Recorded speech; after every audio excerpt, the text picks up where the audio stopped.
monte pôr do sol, na nuvem ele desceu. Amém? Podeis assentar. Louvado seja o Senhor Jesus Cristo. Graças a Deus, né? Ele veio no monte pôr do sol. Lembrando disso que ele veio. Como é que ele ia ser fotografado sem ele vir? Né? Só que essa foi a vinda da palavra. Né? Não foi a sua vinda, seu corpo físico, mas é a vinda da palavra. Ele veio revelar a palavra. E a palavra é Cristo. Quando a palavra tinha sido pregada pelo profeta, está tudo em ordem, a cabeça veio acoplar ao corpo, né? O corpo, palavra. Graças a Deus. Graças ao Senhor, mais uma semana tivemos muita chuva, né? Eu só vi uma pessoa reclamar que estava chovendo demais, né? O povo é ingrato, né? Como é ingrato? Tanto tempo seco, faltando chuva, e daí quando começa a chover, você começa com umas piadinhas, né? Porque vai virar sapo, porque não sei o quê. Mas que São Pedro esqueceu de fechar a torneira, como que Pedro tivesse alguma coisa, né? São lendas históricas, as pessoas inventam e vai passando, né? E com o tempo as pessoas começam com certos dizeres. Mas graças a Deus pela chuva, e pode prejudicar para o trabalho para alguém, mas precisava chover mais. Precisava chover mais ainda, né? Aí Deus sabe, né? Pelo menos para os agricultores plantar, agora a terra ficou, né? Deu um monésio aí com essas fazendas dele aí, né? Esses lotes aí já dá para plantar, né? Graças a Deus. Então isso é um sinal de Deus, irmão Brandice. Quando a chuva estiver caindo do sol, do céu, o sol estiver brilhando, a terra estiver produzindo mantimento, é porque os filhos de Deus ainda estão aqui. Né? Vai chegar um dia, um tempo de caos, né, que o mundo vai passar, que não vai ter esses benefícios, não. Mas em tudo Deus nos deu graça, nos deu vitória, teve temporal, vendaval, granizo por aí, mas na casa dos irmãos eu creio que ninguém foi prejudicado, né? Graças a Deus. E assim nós vamos prosseguindo. O mês de agosto já está ficando só o gosto, né? E já está se indo, o final do ano está se aproximando, e cada dia que passa, cada mês e cada ano está mais próximo daquele grande dia em que o Senhor vem arrebatar a sua noiva escolhida. Esse povo que renunciou ao mundo do pecado, renunciou às denominações, o sistema feito pelo homem, para servir a Deus na original palavra de Deus. E nessa palavra nós estamos sendo aperfeiçoados. Graças ao Senhor por isso. Amém? Graças a Deus. Nós vamos ler a Bíblia, estudar um pouquinho a palavra, e eu vou tentar ler certo, né? Paguei caro no óculos e não estou conseguindo muito usar ele. Estou tentando aqui, né, para usar esse óculos, mas está um pouco difícil. Mas vamos tentar se acostumar com ele, né? Um dia não vai precisar mais. E nem dos dentes abenturados, nem de dentadura, um dia não vai precisar mais. E isso só não vamos precisar mais dessas coisas quando chegar aquele dia, né, da ressurreição. Quando nós ressuscitarmos, ou se nós não morrermos, mas quando os mortos ressuscitarem, nós seremos transformados. Amém. Em menos de um abrir e fechar de olhos. Amém. E daí acabou-se as coisas velhas, né? Acabou a abenturação, acabou o óculos, acabou tudo que é coisa ajeitada, que ajuda, mas é tudo ajeitado, feito pelo homem, né? E até lá, nós vamos convivendo com essas coisas, né? O Brana tinha um dente abenturado, ele disse assim, eu detesto isso, mas ele é necessário, né? E então ele usava. E ele usava óculos também, às vezes para ler. Ele estava com uma certa dificuldade para ler. E ele começou a usar óculos, só colocava na hora de ler também, né? E ele ficava incomodado com aquilo, mas são as coisas da idade, né? E às vezes não é nem tanto pela idade, porque os novos também usam, são problemas.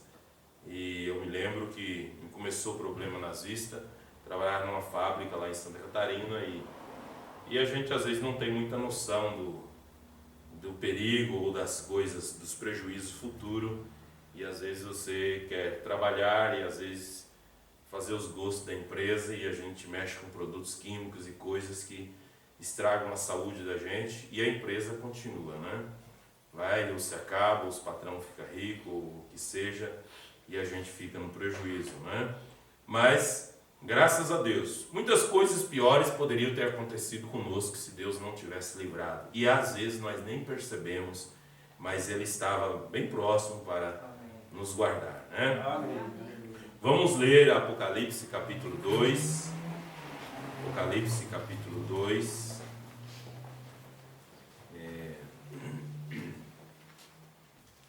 A irmã Marilene não está muito bem, irmão Valci? Não, ela estava em 25, ela está muito baixo dela, né? Muito baixo? Não, água doce, que complicado. Vamos lembrar da irmã em oração, né? Esteja sempre lembrando da irmã. Né? Apocalipse capítulo 2, carta às 7 igrejas da Ásia, primeira carta à igreja de Éfeso, né? Às vezes nós relembramos alguns assuntos que já pregamos aqui, mas que outros ainda não ouviram, né? Então, é bom quando se prega uma tábua, rebater o prego, né? Para ter certeza que ficou fixado. Então, nós às vezes relembramos alguns assuntos e assim vamos relembrando, e quem não ouviu, ouve e aprende, né? E assim nós vamos crescendo espiritualmente, amém? Apocalipse 2, versículo 1 ao 7. Escreve ao anjo da igreja que está em Éfeso: isto diz aquele que tem na sua destra as 7 estrelas, que anda no meio dos 7 castiçais de ouro. Eu sei as tuas obras e o teu trabalho e a tua paciência, e que não podes sofrer os maus, e puseste à prova os que se dizem apóstolos e não são, e tu os achastes mentirosos. E sofrestes e tem paciência, e trabalhaste pelo meu nome e não te cansaste. Tenho, porém, contra ti que deixaste a tua primeira caridade. Tem alguma tradução da Bíblia que diz: deixaste o teu primeiro amor. Lembra-te, pois, de onde caíste, e arrepende-te, e pratica as primeiras obras. Quando não, brevemente a ti virei e tirarei o teu lugar, o seu lugar, o teu castiçal, se não te arrependeres. Tens, porém, isto, que aborrece as obras dos nicolaítas, as quais eu também aborreço. Quem tem ouvidos, ouça o que o Espírito diz às igrejas.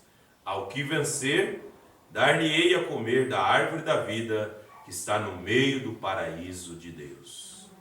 Querido Pai Celestial, esta é a Tua palavra, e a Tua palavra é a verdade. De geração a geração, de eternidade a eternidade, Tu és o mesmo, e a Tua palavra permanecerá. E por isso, Pai, nesta noite nós lemos a palavra, porque a nossa alma necessita do pão da vida. Nossa alma necessita de Ti, ó Deus.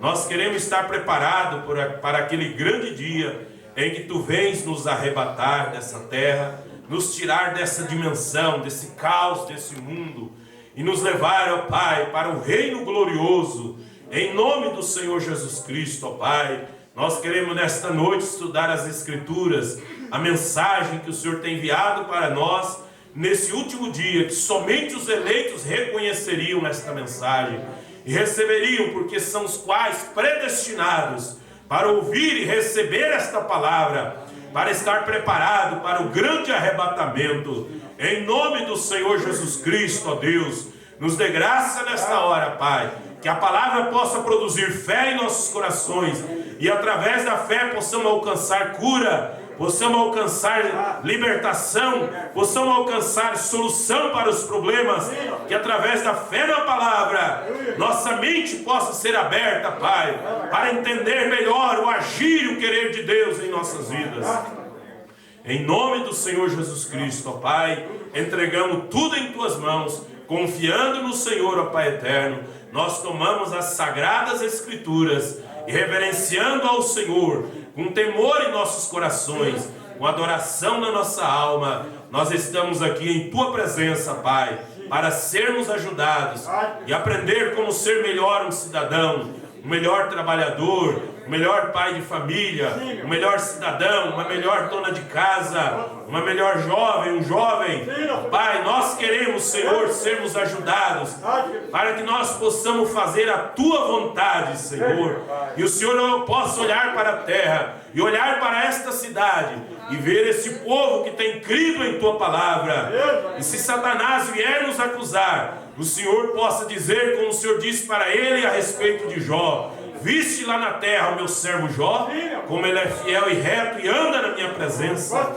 Meu Deus eterno de misericórdia, nos dê graça, Pai celestial, que nós possamos representar o teu Evangelho, nós possamos resplandecer a luz do Evangelho de Jesus Cristo em nossas vidas, em nome do Senhor Jesus Cristo. Amém, Jesus. Amém. Poder sentar, irmãos.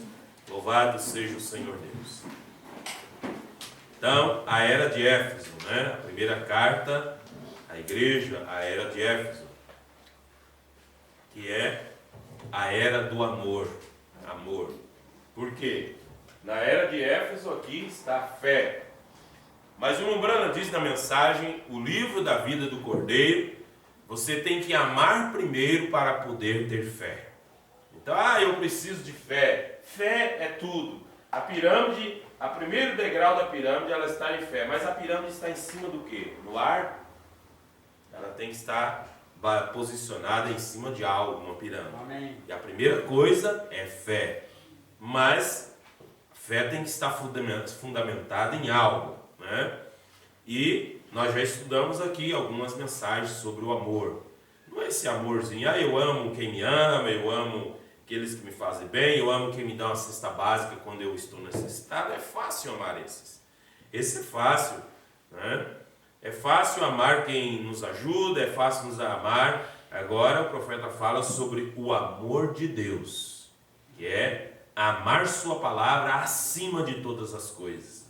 Além de compromisso com parente, com amigo, com quem quer que seja, amar a Deus acima de todas as coisas. Amém. E esse é o amor que faz produzir a verdadeira fé, que é a base da pirâmide, o primeiro degrau da pirâmide, né? E a primeira era é a era de Éfeso, é a era do amor, o amor de Deus, o amor à palavra de Deus. No livro das eras, na página 52, o profeta mensageiro diz assim, né, que a era apostólica não acabou. O Brand diz que todas as eras, né, espero que vocês saibam as eras de cor, uma por uma, né? Éfeso, Esmirna, Pérgamo, Tiatira, Sardes, Filadélfia e Laodiceia. E os mensageiros, sabem de cor também? Né? Paulo, Irineu, Martim, Columba, Lutero, Wesley e William Branham. E então o profeta diz que as eras, né, a era apostólica, ela não acabou, embora ela perdeu a força daquela coisa principal que era a primeira era. Veja, assim como o diabo, aquele espírito que agiu na primeira era, ele não morreu, ele ajuntou tudo que ele fez desde a primeira era, e na sétima era ele misturou tudo, que deu essa mistura de cores, que deu a cor amarela, baio, cavalo baio, né? Veja, toda a confusão religiosa que ele fez durante as eras, ele trouxe nesse último dia a grande confusão religiosa. Embora os eruditos digam a você que a era apostólica acabou, não creia nisso. Tal afirmação é errada por dois motivos. Primeiramente, é errado supor que não haja mais apóstolos, só porque os 12 originais estejam mortos, né? Agora, um apóstolo tem que ser de acordo com a palavra. Amém. Porque é um dito por aí que Valdomiro é apóstolo, mas ele é apóstolo do quê? Daquela caixa que faz plim, plim, plim, plim. Né? Um apóstolo significa um enviado, e há muitos enviados hoje, porém, são chamados de missionários. E enquanto homens estiverem sendo enviados, chamados e enviados com a palavra de vida, há uma era apostólica prosseguindo. Em segundo lugar, ele se refere a uma era de poder manifesto do Espírito Santo, como estando encerrada desde a Bíblia foi completada, né? Muitas igrejas que ensinam que o Espírito Santo foi só para os 12 apóstolos, só para aqueles dias lá. O irmão Branham diz, isso é inverídico. Não há sequer uma escritura que sugira isso.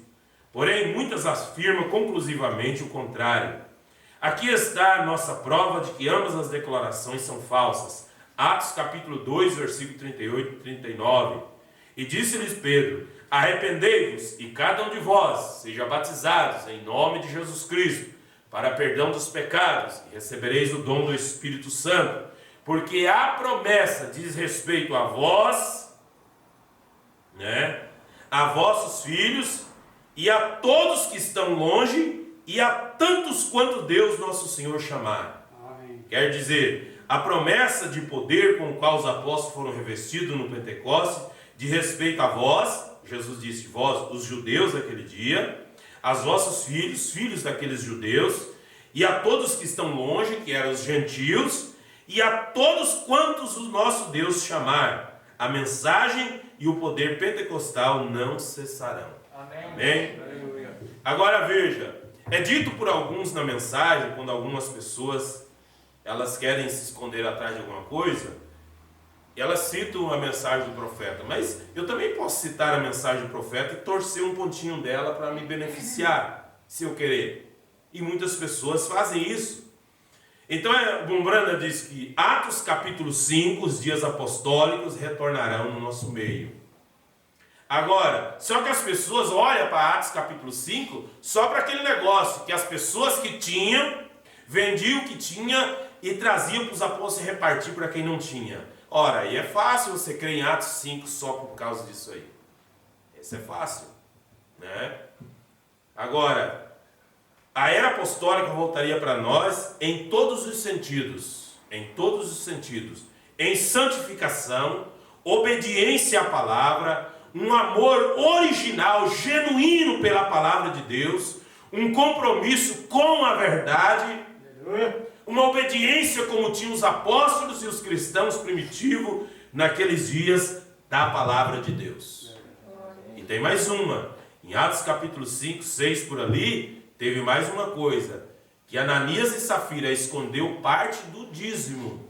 Não foi tudo não, parte. Venderam uma propriedade e escondeu parte, combinou os dois em casa. E quando Safira entrou na igreja, e então o Espírito Santo falou com ela, na boca de Pedro, e disse para ela que eles tinham combinado, os dois combinaram em casa, ó, nós não vamos dar tal parte e tal coisa assim, porque nós vamos precisar de coisa. Ela caiu morta. E Ananias tinha ficado para trás. Quando ele chegou, Pedro falou com ele também e disse para ele assim, olha, tua mulher já saiu daqui, que nem fizeram nem velório. E diz, olha, já enterraram tua mulher também.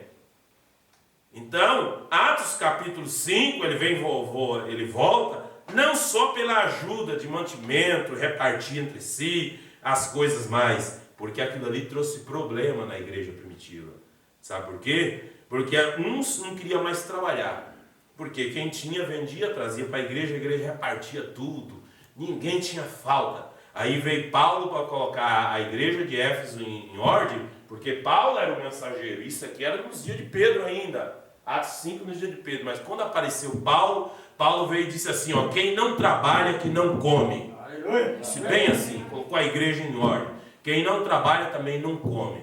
Então, Bombrana disse que Deus teve que espalhar aquele negócio, porque eles começaram a viver tudo em comunidade, e as coisas entre si, vendiam as fazendas, ninguém mais queria trabalhar, era aquele amor, todo dia tinha culto de Santa Ceia, toda noite tinha culto de Santa Ceia, partindo pão, era aquela comunhão, o poder era tão grande na igreja, e até a sombra onde Pedro passava, a sombra de Pedro, as pessoas eram curadas, as pessoas estavam tanto em oração, e coisa, era um poder tão grande que eles achavam que o arrebatamento já ia dar naqueles dias. E aquela coisa, Deus não aprovou, sabe por quê? Porque eles deixaram de pregar o evangelho para viver num grupinho fechado. Então Deus mandou perseguição, um espalhou para um lado, outro espalhou para o outro, foi para a Europa, para a Ásia, para todo canto, e aonde que eles iam pregando o evangelho. Né? Agora, esses dias apostólicos têm que retornar no nosso meio com equilíbrio, com sabedoria, cada coisa no seu lugar. Amém? Amém. Então, veja. Então, esta era apostólica, né, o profeta diz que ela não cessou, tanto no poder, né, no poder quanto nas coisas pertinentes à palavra. Né? No livro da Zera, ainda na página 58,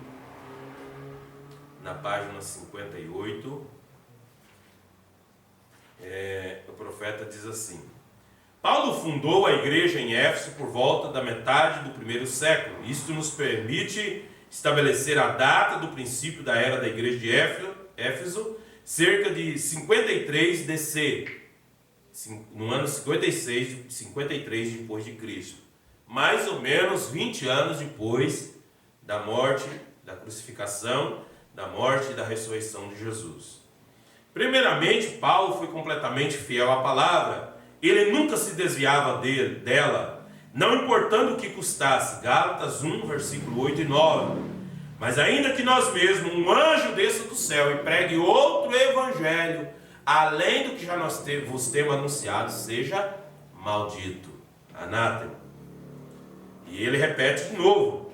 Ele diz assim: assim como já vou-lo dissemos, agora de novo também vou-lo digo. Se alguém vos anunciar outro evangelho, além do que já recebesse, seja anátema.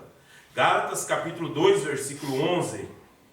E chegando Pedro a Antioquia, lhe resisti na cara, porque era repreensível. Mas quando vi que não andava bem, diretamente conforme a verdade do evangelho, disse a Pedro na presença de todos: se tu, sendo judeu, vive como gentios e não como judeu, por que obriga os gentios a viverem como judeus? Né? Então Pedro ele estava fazendo algumas coisas ali que não estava muito bem correto. Então mostra que Paulo é superior a Pedro, aquele que pegou a chave da mão de Jesus, né? Mas não era uma chave assim, igual o prefeito dá a chave da cidade para não sei quem e tal. Chave quer dizer a palavra. Só que Pedro, ele foi como um substituto até chegar Paulo, porque Paulo estava profetizado sobre Paulo lá no livro de Isaías, né? Lá no livro do profeta Isaías já estava profetizado que viria um que levaria o evangelho aos gentios, e esse era Paulo, né? Veja. Então em 1 Coríntios 14, 36 e 37, olha a fala de Paulo como prova que ele é um mensageiro para colocar a igreja de Éfeso em ordem. Porventura saiu dentre vós a palavra de Deus, ou veio ela somente para vós? Se alguém cuida ser profeta ou espiritual, reconheça que as coisas que eu vos escrevo são mandamentos do Senhor. Amém. Então Paulo tinha autoridade apostólica, ainda que ele não andou com Jesus, que ele não era um escolhido dos 12. E quando a igreja primitiva se reuniu para escolher um apóstolo para ocupar o lugar de Judas Iscariotes, eles lançaram sortes. Porque naquele tempo, né, no Velho Testamento, eles lançavam sortes. E a sorte dava errado, davam certo. Quando eles lançavam sortes, qualquer negócio que tinha que resolver, eles lançavam sorte e descobriam o que era. E eles lançaram sorte e caiu em Ananias. E Ananias era um bom irmão, um homem correto, um homem justo e tudo mais. E lançaram sorte e a sorte caiu em Ananias. Só que você já viu falar de Ananias alguma coisa na Bíblia sobre ele? Nada. Não teve ministério que prosperou. Por quê? Porque Deus, em sua presciência, na predestinação, já tinha escolhido Paulo para ser um apóstolo no lugar de Judas Iscariotes. Então foi um tempo depois, o fruto do seu ministério provou quem ele era. Então ele era o apóstolo encarregado para colocar a igreja de Éfeso em ordem. Por quê? Porque a noiva de Jesus já tinha caído quando Paulo chegou. Porque tem 4 noivas, né? A noiva de Adão, a noiva de Jeová, a noiva de Jesus e a noiva de Cristo. E quando Paulo chegou, a noiva de Jesus já tinha caído. Ela já tinha caído. Mas não estava ali os apóstolos que andaram com Jesus, mas já tinha caído. Deus teve que levantar um Paulo para colocar aquela igreja em ordem. Veja, não dá tempo nós explicar, entrar nesses detalhes aqui. Quem sabe o dia nós pregamos, né? Sobre as 4 noivas. Então, Mombrana, quando pregou as 7 eras da igreja, ele estudou uma Kombi cheia de livros. Um irmão trouxe na casa dele uma Kombi lotada, cheia de livros. Mombrana leu todos os livros sobre a história, sobre historiadores, sobre os pais de Nicéias, pré-Niceia. Ele leu todo tipo de livros e comentários e soube dos pregadores de todos os tempos. e pelo Espírito Santo, por revelação do Espírito Santo, e ele percebeu que esses homens em cada era o homem que foi usado como Deus como ponta de lança. Amém. E na primeira era estava Paulo. E quando o Mombrana terminou de pregar as 7 eras da igreja, no domingo de manhã, o Espírito Santo veio como uma luz e desenhou na parte de trás do tabernáculo aquele castiçal, onde nós lemos aqui, a cruz com Jesus no meio, com 7 estrelas nas suas mãos, que é aquelas 7 mensageiros, as 7 igrejas, aquelas bolas. O Espírito Santo desenhou na parede do tabernáculo e ficou por meia hora. Todos que estavam no culto viam aquilo desenhado na parede. Veja, e foi tirada a foto. Depois, quem sabe, eu posso postar no grupo a parede onde apareceu aquilo, Então esse desenho aqui foi desenhado com a luz sobrenatural na parede do tabernáculo, ficou visível por meia hora, todos viram. E os nomes também dos mensageiros que o Mombrana tinha colocado, foi os mesmos nomes que o Espírito Santo escreveu na parede também. Amém? Amém. Louvado seja Deus.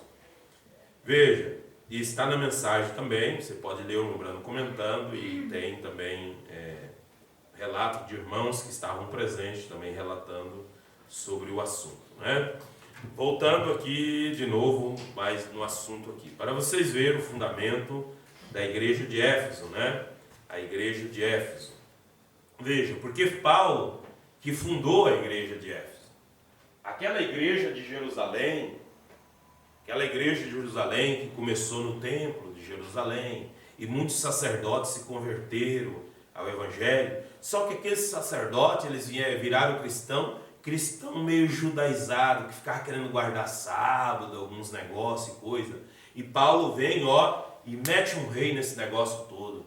Diz assim, que ninguém vos julgue pelo dia de festa, de lua nova e tudo mais. E ninguém vos julgue pelo comer ou pelo beber. Se você come carne de porco ou peixe de couro, Paulo tinha autoridade. Por isso ele disse, se alguém pregar outro evangelho, além do que eu, não disse do que nós, além do que eu tenho pregado, seja anátema. Glória a Deus. Então, Paulo tem autoridade para colocar a igreja em ordem. Por isso, ele é o fundamento. Toda a nossa fé na palavra de Deus hoje está baseado, para o Novo Testamento no que Paulo pregou. Amém. Veja, ainda que Pedro tem suas cartas, mas não são cartas doutrinárias, basicamente. Tiago tem sua carta, mas praticamente. Agora, Paulo vem colocando a igreja em ordem quanto à vestimenta das mulheres, não cortar o cabelo, do porte dos irmãos, de ministro, como ser um ministro, como ungir um ministro, como levantar um diácono, tudo essas coisas, como casar, como as virgens se casar, como que as viúvas e tudo mais. E tudo ele veio colocando em ordem a igreja, sobre a unicidade de Deus, sobre o batismo também. Ele confirmou ainda que Deus tinha falado na boca de Pedro no dia de Pentecostes. Paulo vem batizando da mesma maneira. Ele rebatizou as pessoas em Atos capítulo 19, Atos capítulo 21.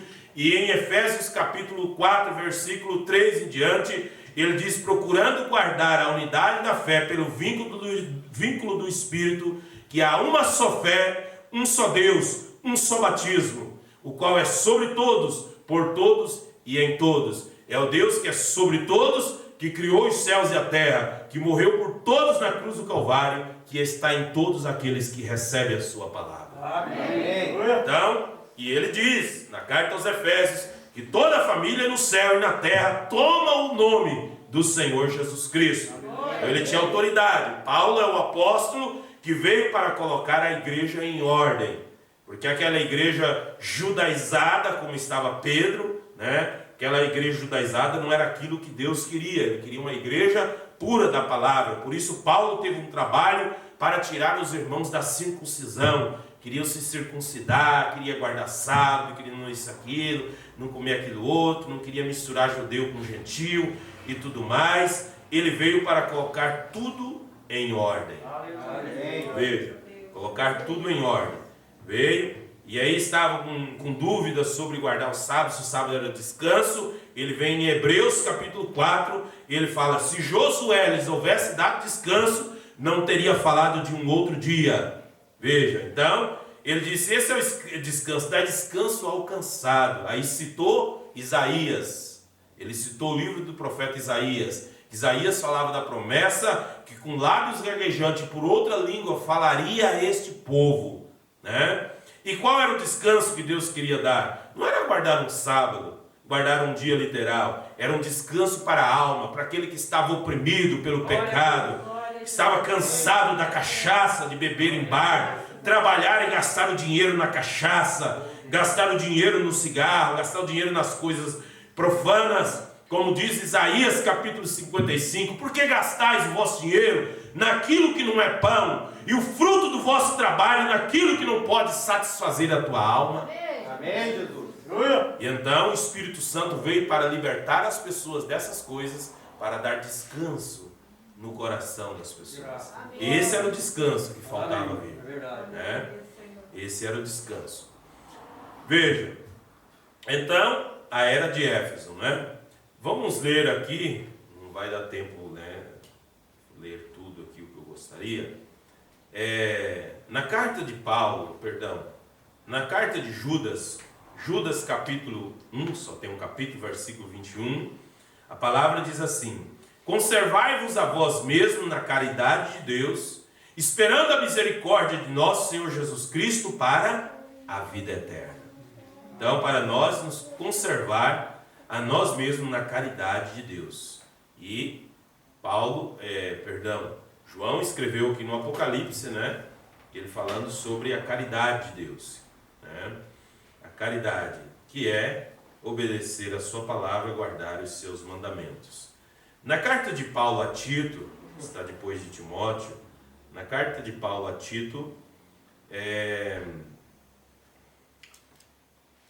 no Tito capítulo 2, versículo 11 e versículo 12, a Bíblia diz assim: porque a graça de Deus se há manifestado, trazendo salvação a todos os homens. A Bíblia sempre fala no masculino, homem, que se refere ao homem, mas a todas as pessoas, mulheres também.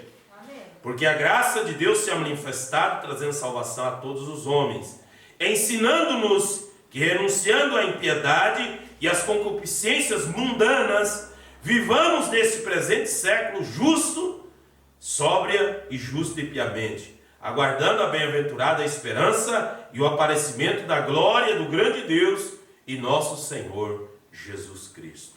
Amém. Então, este é o conselho, né? Este é o conselho de Deus para nós.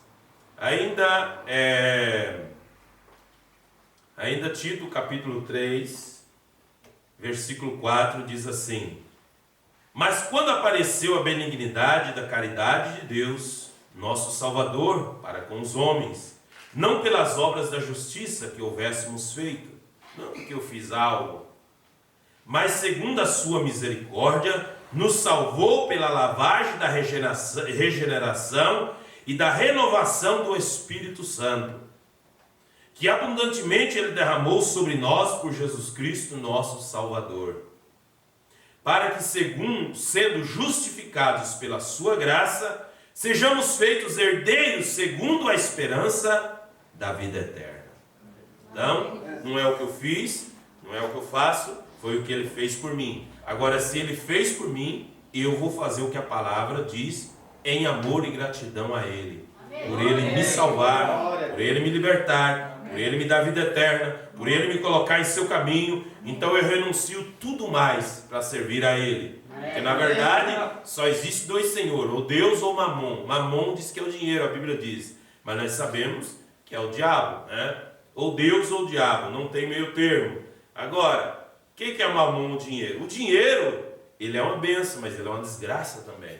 Porque a Bíblia, a gente fala assim, o dinheiro é maldito, o dinheiro é maldito, maldito. Maldito se você amaldiçoar ele, ou se ele for ganhado de uma forma maldita. Porque o dinheiro ele se torna uma bênção. Se ele for usado da forma correta. Aleluia. Porque você vai ver na Bíblia, tudo na Bíblia está envolvido, tem dinheiro no meio. Por quê? Porque tudo que as pessoas iam fazer para Deus, elas tinham que comprar algo, eles tinham que sacrificar algo para Deus. O primeiro bezerro que a vaca criasse era de Deus. Olha só, imagina, criou uma novilha bonitinha, né? Não, acho que eu vou esperar o segundo para dar para Deus. Tinha que dar o primeiro. primeiro tinha que dar para Deus. Tudo, em tudo as primícias era para Deus, então tudo envolvia dinheiro, né? Agora, com equilíbrio e com sabedoria. Agora, o mundo religioso pega essas coisas e faz o que eles querem. Nós não respondemos por denominações, nós respondemos pelos nossos atos, pela palavra, que Deus enviou um profeta para nos ensinar a forma correta, a maneira correta. E no que é correto, nós podemos servir a Deus e assim nós estarmos seguros para a vida eterna. Veja. Então, nós vemos aqui, vamos seguir um pouquinho mais. Aqui no livro das Eras, na página 60, do livro das Eras, que ainda é na era de Éfeso, né? O profeta fala: a cidade de Éfeso era uma das 3 maiores cidades da Ásia. Era frequentemente chamada a terceira cidade da fé cristã, sendo Jerusalém a primeira, que tinha mais crente, Antioquia a segunda, e era uma cidade muito rica. Éfeso era uma cidade muito rica. O governo era romano, porém a língua era grego. Historiadores creem que João, Maria, Pedro, André e Filipe foram todos sepultados nesta bela cidade. Paulo, que estabeleceu a verdadeira fé nessa cidade, pastoreou ali apenas por cerca de 3 anos. Mas quando estava ausente do rebanho, ele continua e devotamente mantinha-se cuidadoso dele. Timóteo foi seu primeiro bispo. 1 Timóteo capítulo 1, versículo 1 ao 3. Paulo, apóstolo de Jesus Cristo, segundo o mandado de Deus, nosso Salvador, e do Senhor Jesus Cristo, esperança nossa, a Timóteo, meu verdadeiro filho na fé, graça, misericórdia e paz da parte de Deus nosso Pai e da do Senhor Jesus Cristo. Como te roguei quando parti para a Macedônia, que ficasse em Éfeso, para advertirem a alguns que não ensinem outra doutrina. Então, quando ele partiu na sua viagem missionária, ele deixou Timóteo ali para cuidar da igreja, né? Éfeso era a igreja mais espiritual do Novo Testamento, da era primitiva. O próprio nome Éfeso tem um estranho significado composto: visado e relaxado. As altas aspirações desta era, que começaram com a plenitude do Espírito, a profundidade de Deus pela qual eles estavam visando, a soberana vocação de Deus, começaram a dar alguns lugares a uma atitude menos vigilante. Um seguir a Jesus Cristo menos ardente começou a se manifestar como um presságio de que nas eras futuras o veículo físico chamado igreja submergiria na hediondez da profundidade de Satanás, tornara-se relaxada e estava à deriva. Então, aquela igreja começou com o poder de Deus, e vendo os grandes sinais, pessoas sendo curadas, maravilhas, ressurreição de mortos, poder de Deus se manifestando e tudo mais, obras poderosas, essa igreja começou a ficar relaxada, foi ficando relaxada. E por que fez ela ficando relaxada? Ficou menos vigilante, o profeta diz, hediondez, né? Foi ficando relaxada e as coisas ruins foram entrando. A era já estava se apostatando, tinha deixado o seu primeiro amor. Agora o primeiro amor, sabe o que é o primeiro amor? O primeiro amor, sabe quando aceita Jesus, que você não vê quase dificuldade, o amor passa por cima de tudo, né? Você quer ver o próximo, o vizinho se converter, você quer que todos os seus parentes conheçam a palavra que você conheceu. Esse é o primeiro amor que o profeta disse que nós nunca devemos deixar esfriar. Mas vem luta, vem prova, vem decepção. Acontece coisa e aquela vai dando aquela esfriada. E aí um certo dia, né? Uma pessoa se converteu, né? Uma pessoa se converteu, um jovem se converteu, né? E já havia um homem já de idade já na igreja, né? O profeta conta. E aquele mais jovem se converteu, estava naquela alegria, e ele pulava, ele dava glória a Deus, ele regozijava, e aquele outro falou assim: essa tua alegria aí vai acabar, hein? Isso aí é só no começo. Ele falou assim: mas por quê? Ele falou: isso aí é só quando aceita Jesus. Ele falou assim: olha, se essa alegria acabar, eu aceito ele de novo. Amém. Nós devemos aceitar ele outra vez. Mumbrana, ele fazia reconsagração em casa. Ele chamava toda a família, se ajoelhava em volta de um banquinho e dizia assim: agora nós vamos reconverter outra vez, vamos fazer uma reconsagração, uma confissão de pecados, uma oração, reconsagrando a vida outra vez a Deus. E lembrando daquela escritura do Salmo 55 ou 51, que Davi diz, de orando a Deus e reconhecendo os seus erros, suas falhas, e ele ora a Deus dessa maneira: Senhor, torna a dar-me a alegria da tua salvação. Amém. Porque quando o coração vai vindo coisas, nós vamos vendo erro, vamos passando por prova, vamos passando por luta, dificuldade vai acontecendo, parece que vai perdendo aquela alegria da salvação, aquela alegria de servir a Deus. E Davi, ele clamou a Deus: Senhor, torna a dar-me a alegria da tua salvação. Aleluia. E aquela alegria faz nós passar por cima das dificuldades. A minúscula semente plantada nessa era de Éfeso cresceria um dia no espírito do erro, que até que as aves imundas do ar se aninhassem em seus ramos. Tão inofensivo ao raciocínio humano, aquela planta, pequena planta, pereceria para essa nova Eva, a nova igreja, que novamente ela seria enganada por Satanás.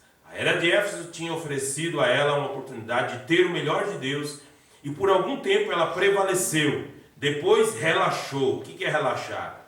Deixar de ler mensagem porque trabalha demais, né? Porque não tem tempo, porque cansa, porque isso, porque aquilo outro, deixa de ler e as coisas ruins vão entrando. Daí não adianta colocar a culpa no fulano. É porque fulano me maltratou, fulano me fez isso para mim. Não é, é falta de oração e dedicação das coisas de Deus.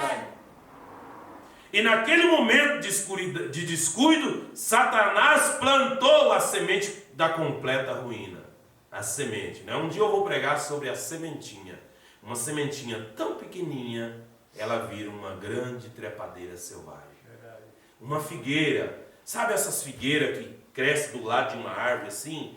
E ela vai crescendo, ela enrola assim naquela árvore. E ela tem aquelas raizonas. Você vê ela, o tronco já está lá nessa altura, aquelas raizonas fincadas assim no chão. E aquela coisa, ela enrola tanto na árvore que ela mata a árvore. Você olha assim, olha aquela, não é, virou uma figueirona. E ela dá umas bolinhas bem pequenininhas que os passarinhos comem. E dentro daquelas bolinhas tem dezenas de sementinhas. Uma sementinha vira aquela árvorezona. E Satanás só precisa plantar uma sementinha errada na nossa vida. E aquela sementinha, ela vai virar uma trepadeira selvagem, como diz o profeta, né? É como Mombrana diz, daquele homem, daquele cowboy, né? Daquele cowboy, que ele não conhecia muito a civilização. Ele vivia lá naquelas invernadas, muito longe. E um dia ele foi tocar o gado, estava andando a cavalo, e ele passou num lugar perto que já tinha civilização. E ele viu um trem, né? Ele viu um trem e ele falou: vou laçar esse bicho. Ele era acostumado a laçar boi selvagem, né? Ele rodou e o cavalinho, ó, e ele e laçou o trem grudou ele, e o laço estava amarrado na sela do cavalo, arrastou com o cavalo, arrastou tudo, ele caiu, ficou desgostoso, o trem matou o cavalo dele e ele ficou muito desgostoso da vida. Daí um dia ele chegou na cidade e ele chegou diante de uma vitrine, numa loja, tinha aquele trenzinho que a pilha que fica e faz voltinha e tal. Quando ele viu aquilo, ele pegou um pau, ele meteu naquela vitrine, quebrou tudo aquele trenzinho, e o dono da loja disse: seu moço, o senhor está ficando louco, o senhor está fazendo isso? Ele falou: esse bichinho tem que matar enquanto é pequeno, quando ele crescer ninguém vai dar conta dele. Então ele pensou que aquele trenzinho ia crescer do tamanho daquele que ele laçou com o cavalo, né? Mas tem sentido, porque tem coisas que tem que matar enquanto é pequeno.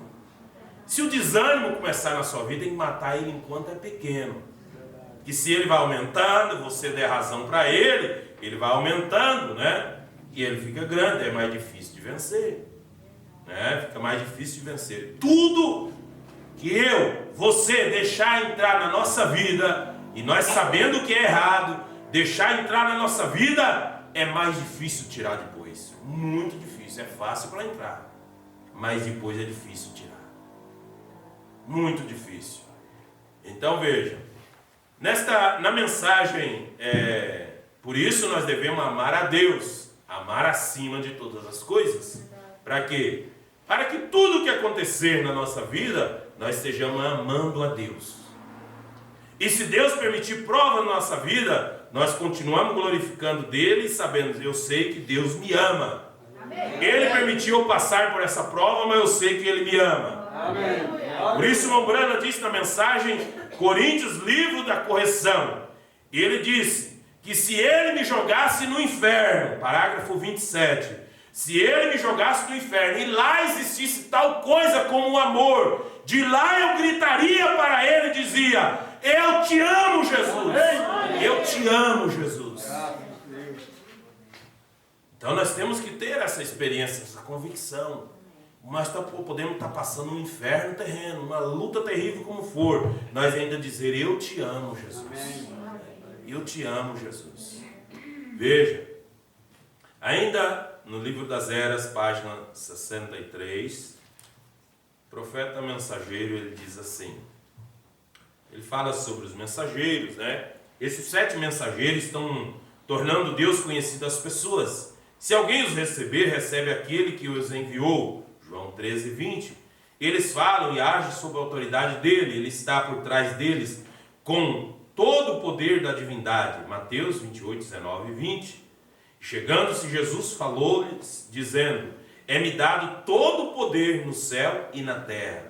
Portanto, ide, ensinai todas as nações, batizando-as em nome do Pai, do Filho e do Espírito Santo, que é Senhor Jesus Cristo. Né? E dizendo, ensinando-as a guardar estas coisas que eu vos tenho mandado, e eis que estou convosco todos os dias, até a consumação dos séculos. Amém. Então a promessa é que ele estaria conosco, está conosco até a consumação dos séculos. Consumação das eras. Portanto, aí estão eles, cheios do Espírito Santo e de fé, incendiados com o fogo de Deus, pregando a palavra da verdade, ali está ele para sustentá-los. E pense nisso, nenhum crente de qualquer era precisa clamar em seu coração, se eu pudesse estar lá naquela primeira era, quando pela primeira vez os apóstolos foram enviados. Não há nenhuma necessidade de olhar para trás. Olhe para cima, diz o profeta. Ele está aqui. Ele está aqui. Olhe para cima que você vê ele. Olha para cima, ele apareceu provando, eu estou aqui nesse tempo do fim. Eu estou com esse profeta que tem pregado para vocês. Ele veio e confirmou. Aleluia. Então ele disse, olhe para cima, contemple aquele que está mesmo agora caminhando no meio das igrejas, através de todas as eras. Contemple aquele que é o mesmo ontem, hoje e eternamente, que jamais muda. Querem essência, querem em seus caminhos. Onde estiverem 2 ou 3 reunidos em meu nome, ali está ele no meio deles. Amém. No meio deles não apenas como espectador complacente, ou como um anjo registrador, mas ali está ele expressando exatamente o que ele é, a vida e o sustentáculo e doador de todas as boas dádivas para a sua igreja. Amém. Veja, na mensagem Amor, pregada em, creio que foi em 1958, pelo profeta de Deus para esta era, parágrafo 49 da mensagem Amor, o profeta diz, e quando, aí o irmão Brana está falando sobre aquele homem possuído, chamado aquele maníaco daquela cidade, que agora não me recordo o nome, daquela cidade que o irmão Brana foi pregar, e aquele maníaco era acostumado a bater em pregador, ele acabava com o culto naquele lugar. E ele tinha quebrado a clavícula de um, não sei se tinha matado o outro, o que tinha feito lá. E quando chegou o irmão Brana lá, ele, possuído pelo diabo, ele disse, agora vai mais um que eu vou quebrar ele. Parágrafo 49, ele diz, e quando ele começou a correr para a plataforma, eu não o conhecia. E ele deu um grito bem forte, ele cerrou os dentes, travou os dentes assim. Ele cerrou os dentes, seus olhos voltados para trás. Ele começou a andar em minha direção e ele disse, seu hipócrita, sua serpente rastejante. Ele disse, em cima desta plataforma, colocando a si mesmo como um servo de Deus, o endemoniado falando isso para o irmão Brana, um homem grandão de 1,90 m de altura, um americano bem grandão, 1,90 m de altura, e ele falando essas coisas para o irmão Branham, sua serpente rastejante, ele disse, em cima desta plataforma, colocando-se a si mesmo como um servo de Deus, você não passa de um hipócrita. Todo mundo ficou quieto. E naquele momento, 2 pequenos policiais que eu havia guiado a Cristo, correram lá do vestiário para agarrá-lo. E eu acenei para eles, não, deixa. E eu disse, não é um assunto de carne e sangue. Por isso tem muita coisa que nós queremos resolver com carne e sangue. Eu vou falar também. É a oração que vai resolver. É atitudes. E eu acenei para eles, né? Não é assunto de carne e sangue. Mas a coisa estranha foi que quando o homem subiu ali em cima, eu não fiquei com medo. Veja. E agora, o amor perfeito lança fora o medo, e esta é a razão pela qual as pessoas não tomam Deus em sua palavra para a cura, porque fica com medo.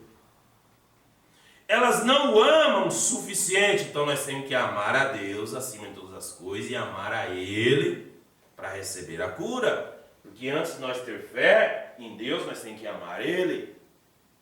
E se nós não temos esse amor, nós temos que pedir, porque tudo que pedires em meu nome, crendo, recebereis. Amém. E esse é o tempo da era da restauração, porque Deus prometeu em sua palavra, eu restaurarei. Amém. Ele restaura casamento, Ele restaura lar, Ele restaura fé, Ele restaura amor, Ele restaura tudo. Saúde, visão, Ele restaura, porque Ele prometeu em sua palavra, Joel capítulo 2, Ele disse, eu restaurarei. Amém. Veja, então, como Branham disse, nós temos que amar a Ele, né? Eles não o amam o suficiente, porque você tem medo dele não cumprir com sua palavra. Você tem medo de Deus não cumprir com a palavra dele. E esta é a razão pela qual as pessoas temem que alguém diga algo contra elas se elas receberem o Espírito Santo. Fulano não vai gostar muito de mim se eu aceitar, se eu batizar. E elas têm medo que alguém ria e critique. Mas quando o amor chega, reticências, né? O que fez Moisés sair do Egito? O trono estava aos seus pés, porém ele considerou a vergonha de Cristo maior que a riqueza de todos os tesouros do Egito. Por quê? Não disse, agora eu não faço isso para levar vantagem com vocês, mas para tomar o lugar com o povo. E é isto que o Espírito de Cristo faz, tomar o seu lugar com as pessoas. Deixa eu resumir aqui, né? E foi isso que fez Cristo tomar o seu lugar com o povo. É isto que faz um cristão hoje sair e tomar posição com Cristo e viver ou morrer. O companheirismo, ame uns aos outros. E quando você ama a Deus, você não tem medo do que o mundo tem a dizer ou fazer. Quando este maníaco levou para trás o seu enorme braço, né? Levou para trás que ele queria dar um soco no irmão Branham. E levou para trás seu enorme braço, algo aconteceu. E eu gostaria de poder viver daquele modo o tempo todo. Quer dizer que uma atmosfera caiu no irmão Branham, né? E ele avançou em minha direção, e ele levou para trás seus grandes e fortes braços. E agora, é melhor você não estar apenas brincando, né? Mas, quando você vai repreender o mal, repreender uma doença, é melhor você não estar apenas brincando. É melhor você saber a respeito do que você está falando, porque falar papagaio fala, falar coisa da cabeça podemos falar, mas nós temos que falar e ter algo aquilo mesmo. Se eu não tenho medo do coronavírus, eu não ter medo do coronavírus, mas eu tenho que ter algo dentro que vai dar respaldo que eu vou orar e o coronavírus tem que cair por terra mesmo. Agora, se ele vier e chegar o dia, tudo depende de Deus, né? Inclusive a família daquele pastor lá no Texas, né? Está pedindo oração, né? Um pastor muito conhecido aí na América do Sul, Central, Juan Chacon, né? Já também está de idade, né? Está com coronavírus e está pedindo oração, né? Então, nós podemos, em qualquer coisa, que não seja coronavírus, nós temos que ter esse amor de Deus e saber que tem algo dentro de nós, né? Agora é melhor você não estar brincando, é melhor você saber a respeito do que você está falando.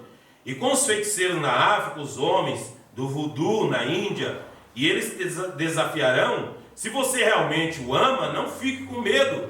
Ele disse: eu estarei contigo. Amém. Oh, eu nunca vi isto falhar, e isto não falhará, diz o Mombrana. E então o homem chegou bem perto de mim, e o povo simplesmente silenciou, e ele se retraiu grosseiramente e cuspiu em toda a minha face. Se fosse comigo ou com você, hein? Já é mirar um chute, para dar um chute bem na barriga dele. Não é assim que nós ia fazer? Uma pessoa cuspir na cara assim e falar umas palavras dessas. E ele disse: sua cobra rastejante, desafiando um Mombrana no meio da audiência de mais de 3.000 pessoas. Sua cobra rastejante, eu vou mostrar quanto você é servo de Deus. Eu vou te jogar bem lá no meio daquele auditório. E ele era bem capaz de cumprir com sua ameaça, diz o Mombrana, porque ele era grandão, forte e tudo mais. Mas ele não conhecia Deus, Mombrana, ele não conhecia Deus. Esse que era o problema. Por isso que ele estava falando aquelas coisas. Aquela era a coisa principal. Eu continuei bem quieto, não disse nada. Não disse nada. E meu coração estava partindo por ele. Mombrana estava com dó da pessoa naquela situação. Agora você simplesmente não pode imaginar o que é aquilo. Aquilo tem que ser real. Quando você sente compaixão da pessoa que está errada, da pessoa que te desafia, da pessoa que quer te causar mal e tudo mais, você tem que saber do que você está falando. Tem que ter um amor ali dentro, um amor genuíno. Aquilo tem que ser real.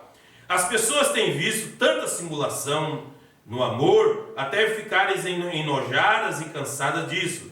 Seja o que você for, se você é um cristão, seja um. A graça de Deus te fará um. Amém? Amém. E o homem chegou mais perto de mim e eu senti amor por ele. Amor por ele. Aí você vai imaginar, né? Uma pessoa fazendo tudo isso, desafiando no meio de todo mundo, falando esse tipo de coisa, cuspindo na cara dele, o Mombrana sentiu amor por ele. Porque eu sabia que ele não tinha intenção de fazer aquilo. É? Como que você vai discernir se é a pessoa que está com intenção ou não? E eu imaginei que ele não tinha de intenção de fazer aquilo. Eu pensei: é o diabo quem faz aquele homem dizer aquilo. Ele é um homem que amaria a sua família como eu amo a minha. Ele gostaria de comer e beber e ter companheirismo. Mas a coisa é porque o diabo se apossou dele. Ele é um ser humano do mesmo modo que eu sou. Esses tipos de pensamentos. E você não pode fazer aquilo a não ser que Deus o faça por você. Veja. E quando ele se aproximou de mim, ele levantou para trás os seus braços e ele disse: eu simplesmente vou te nocautear no meio desse auditório e quebrar cada osso desse velho e pequeno frágil corpo seu. E eu não abri minha boca e eu não disse uma palavra. Sabe por que Deus não entra em ação certas horas? Porque nós revidamos.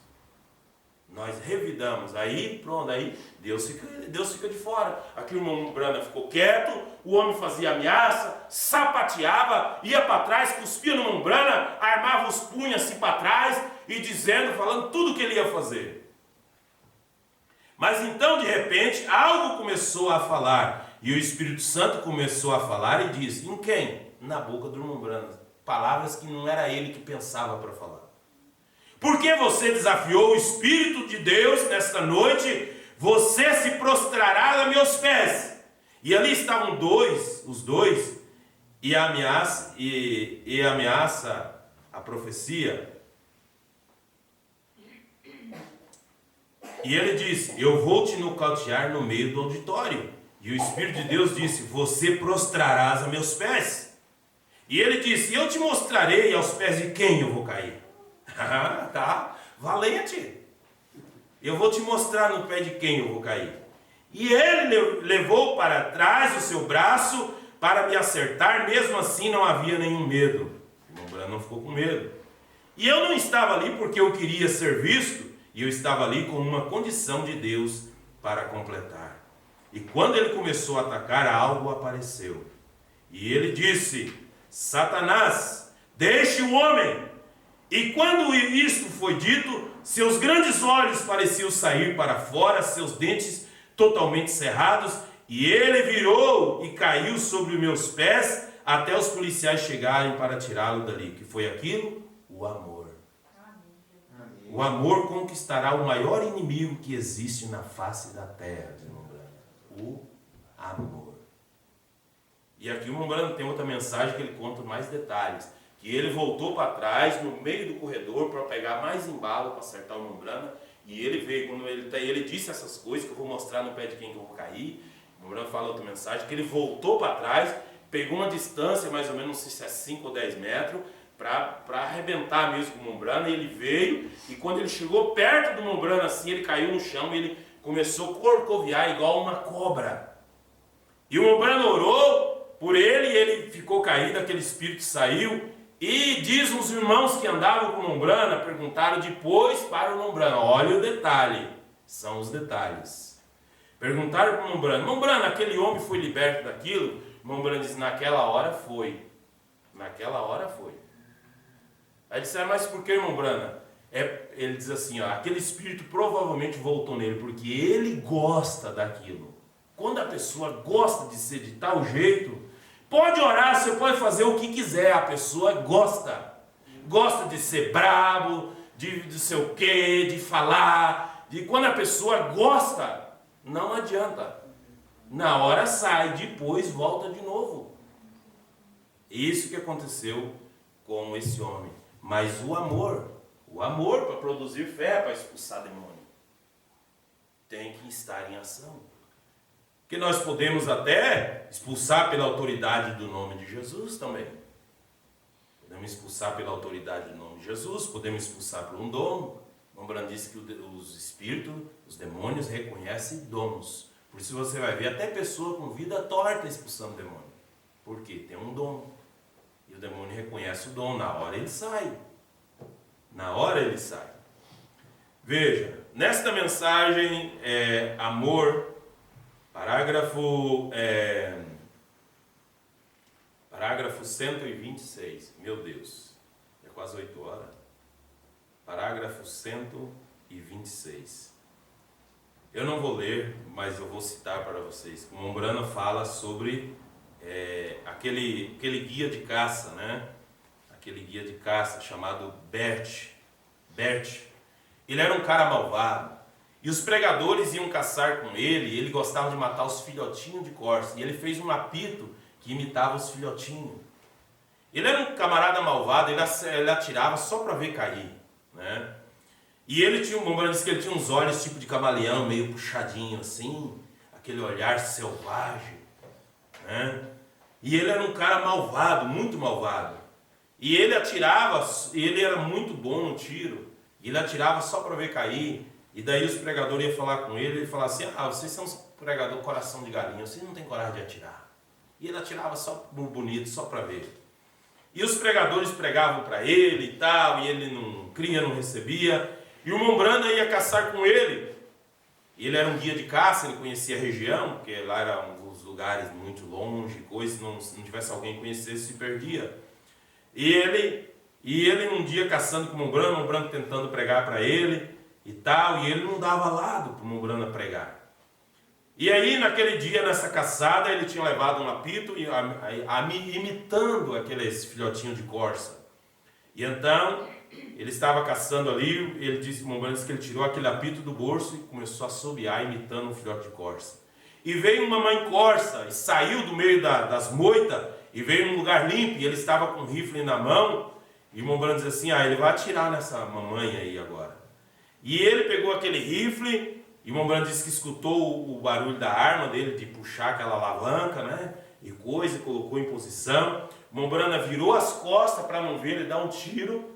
O irmão Brando virou as costas e orou a Deus, disse, Senhor, não permita que esse homem faça isso. E disse que aquela mãe corça saiu do meio daquelas moitas e ficou olhando ele de cara a cara. Ela não estava com medo. encarou ele, e ele estava ali com aquele rifle na mão e apontou para ela, e ela olhando para ele. Irmão Branham disse que virou as costas e ficou esperando, só estava esperando ouvir o estampido do tiro. E disse que de repente não passou um minuto, não saiu o tiro, não vinha o tiro. O irmão Branham disse que ele estava chorando, escorrendo lágrimas nos seus olhos. Ele dizia que ele não cria em Deus, que ele não acreditava em Deus. Ele disse, mas se um Deus que faz uma mãe corça ter coragem de enfrentar um rifle para defender seu filhote, ele disse, então eu sei que existe um Deus.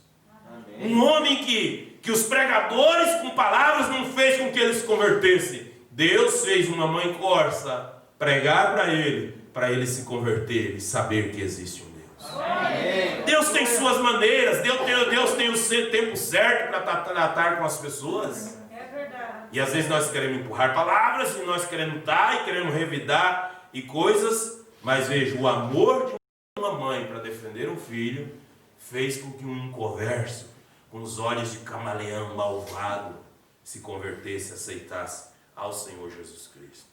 Porque a igreja primitiva se convertia muita gente por causa do amor, o amor que a igreja tinha. É claro que hoje nós estamos no tempo do respigar. Acabou-se as campanhas de multidões de pessoas, mas ainda tem alguém que pode aceitar Jesus, tem alguém que precisa vir. Mas essa igreja, nós precisamos manifestar esse amor de Deus, o amor.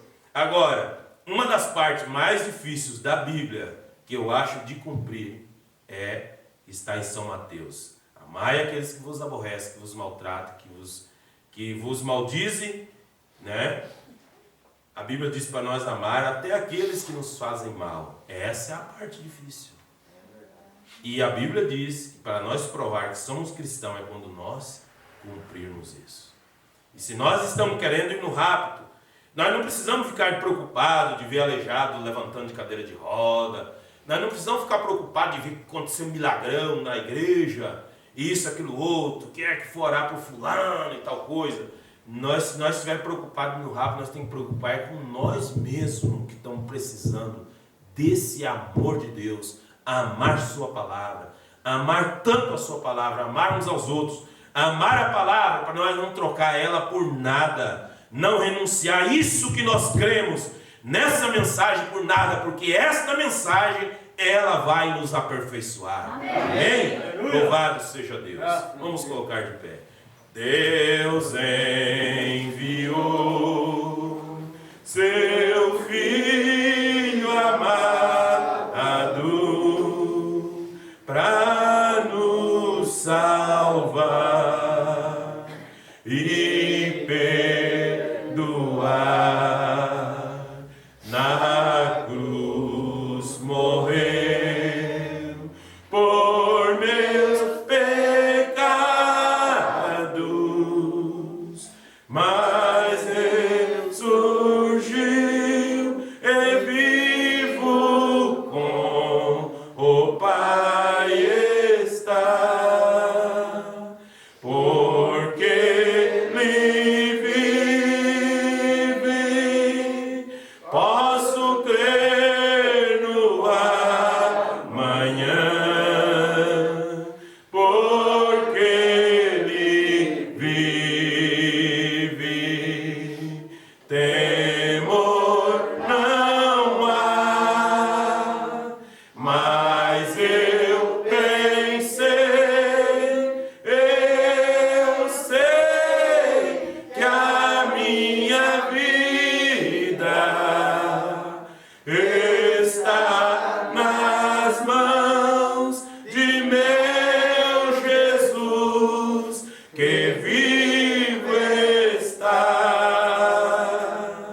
Querido Pai Celestial, nosso grande Deus eterno, nosso Senhor e Pai Celeste de misericórdia, eis-nos aqui, Senhor, nesta hora.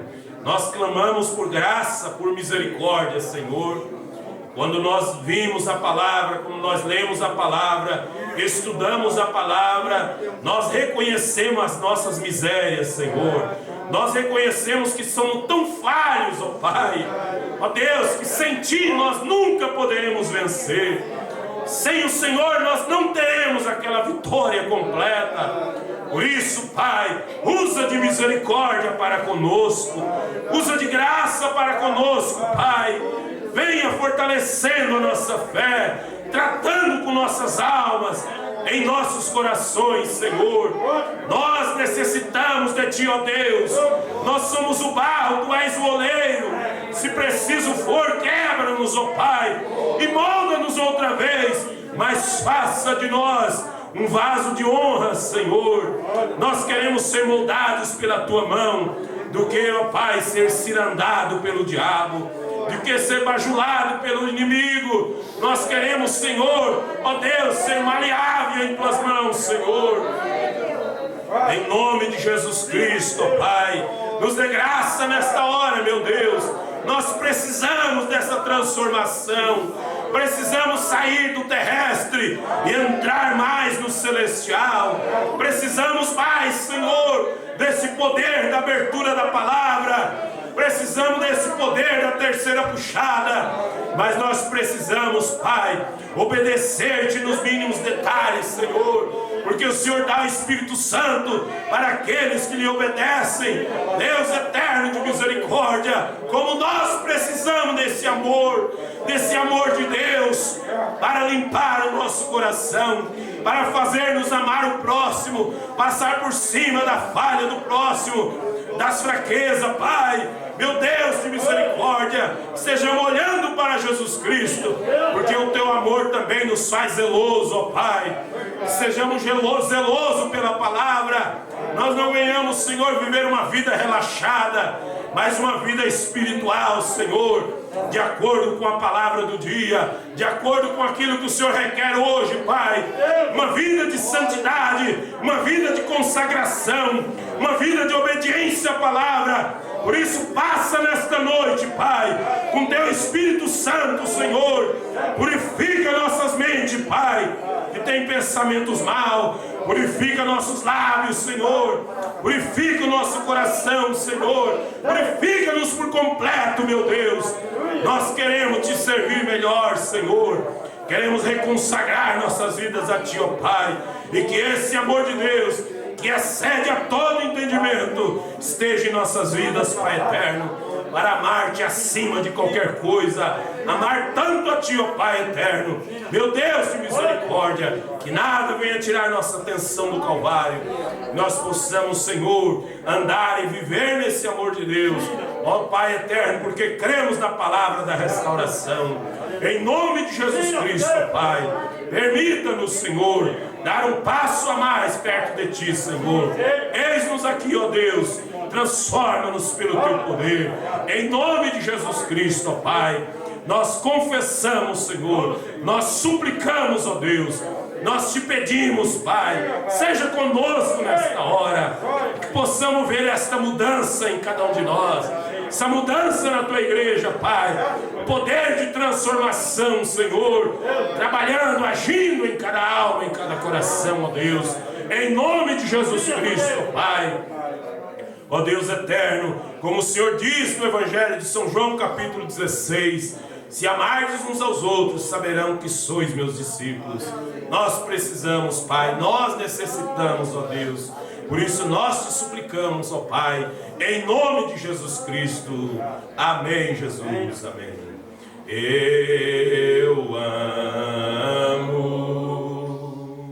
eu amo, porque Ele primeiro me amou e comprou minha salvação